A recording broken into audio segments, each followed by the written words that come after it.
ഞാനത് ഇന്ന് വീഡിയോ എടുക്കാനുള്ള മെയിൻ കാരണം എന്ന് വെച്ച് കഴിഞ്ഞാൽ ഇന്ന് ഞാൻ രാവിലെ നമ്മുടെ ബിഗ് ബോസിൽ പോയ വീഡിയോ ഇട്ടായിരുന്നു. അപ്പം അതിൻ്റെ അകത്ത് 1-2 പേര് എന്നോട് ചോദിച്ചു ഈ പെൺകോന്തനെ പറ്റി പറഞ്ഞിട്ട് എന്താ ഒന്നും പ്രതികരിക്കാതിരിക്കണേന്ന്. അപ്പം ഞാൻ അതിനെപ്പറ്റി വേണ്ടെന്ന് വെച്ചിട്ടായിരുന്നു, പിന്നെ ഞാൻ ഓർത്ത് പറഞ്ഞേക്കാന്ന് വിചാരിച്ചു. നമ്മുടെ ഈ ബിഗ് ബോസ് എന്നുള്ളത് അതൊരു എന്താണ് ഗെയിം ഷോ ആണെന്നുള്ളൊരു പൂർണ്ണമായ വിശ്വാസം എനിക്കുണ്ട്. അപ്പം അതിൽ ആ ഒരു വിശ്വാസം ഉള്ള കാരണമാണ് ഇത്രയും ദിവസങ്ങളായിട്ട് നല്ല തെറിയും ചീത്തയൊക്കെ കേൾക്കുന്നുണ്ട്. ഞാൻ അതിൻ്റെ വഴിക്ക് വിട്ടത്. അപ്പം എന്നാന്ന് വെച്ച് കഴിഞ്ഞാൽ നിങ്ങൾ 2 ദിവസം മുമ്പ് ഷാനവാസും ബിന്നിയും തമ്മിലുള്ള വഴക്ക് നിങ്ങൾ ലൈവിൽ കണ്ട ആൾക്കാർക്ക് മനസ്സിലാവും അവിടെ എന്താ നടന്നിട്ടുള്ളതെന്ന്. അന്ന് മീൻസ് ആ ഒരു ഫൈറ്റ് മാത്രമല്ല ഉദ്ദേശിച്ചത്, അതിന് മുമ്പുള്ള കാര്യങ്ങളും ഞാൻ ഉദ്ദേശിച്ചത്. അപ്പം എന്താണെന്ന് വെച്ച് കഴിഞ്ഞാൽ ഞാൻ ബിഗ് ബോസിൽ പോയത് നിങ്ങൾ കുറച്ച് പേരെങ്കിലും കണ്ടു കാണുമല്ലോ. അപ്പം അതിനു മുമ്പേ എനിക്കൊരു നല്ല പേരിട്ടായിരുന്നു പെൺകോന്തെന്ന്.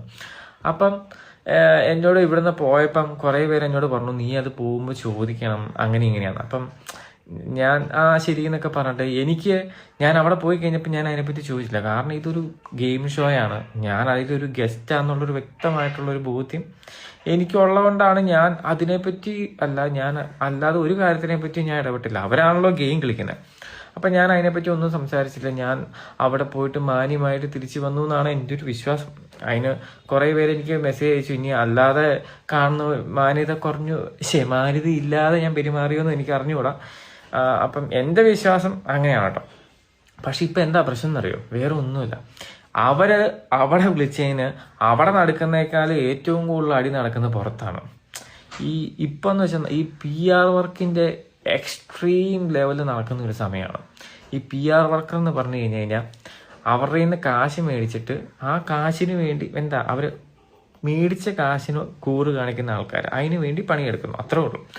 അപ്പം അവരൊരു പരിധി കൂടുതലാണ് ഇതിങ്ങനെ ചെയ്തുകൊണ്ടിരിക്കുന്നത്. എനിക്കറിഞ്ഞൂടെ ഇത് അവർ ഇങ്ങനെ വേറെ ആൾക്കാരെയൊക്കെ ചീത്ത വിളിച്ചിട്ട് അവർക്ക് ചിലപ്പം അതുകൊണ്ടാണല്ലോ വേറെ ആൾക്കാരെ ചീത്ത വിളിച്ചിട്ട് എന്നെന്ന് മാത്രമല്ല കേട്ടോ, ഒത്തിരി ആൾക്കാർ അതിൻ്റെ അകത്തുള്ള ആൾക്കാരെ എന്നിട്ടാണല്ലോ ആ പൈസ മേടിച്ചിട്ടാണല്ലോ ഇവരുടെ വീട്ടിലെ കുട്ടികൾക്കും അപ്പനും അമ്മമാർക്കൊക്കെ ഭക്ഷണവും എല്ലാ സാധനങ്ങളൊക്കെ കൊടുക്കുന്നത്. അതെന്താണ് നന്നായാൽ മതി, അവർക്ക് ഒരു കുഴപ്പം ഉണ്ടാവാതിരുന്നാൽ മതി.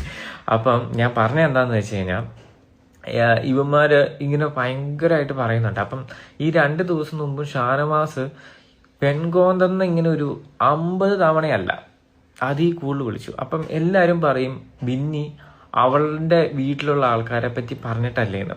ബിന്നി എന്താണ് പറഞ്ഞത്? ബിന്നി പറഞ്ഞതെന്ന് വെച്ച് കഴിഞ്ഞാൽ ഷാനവാസെ നീ നിന്റെ വീട്ടിൽ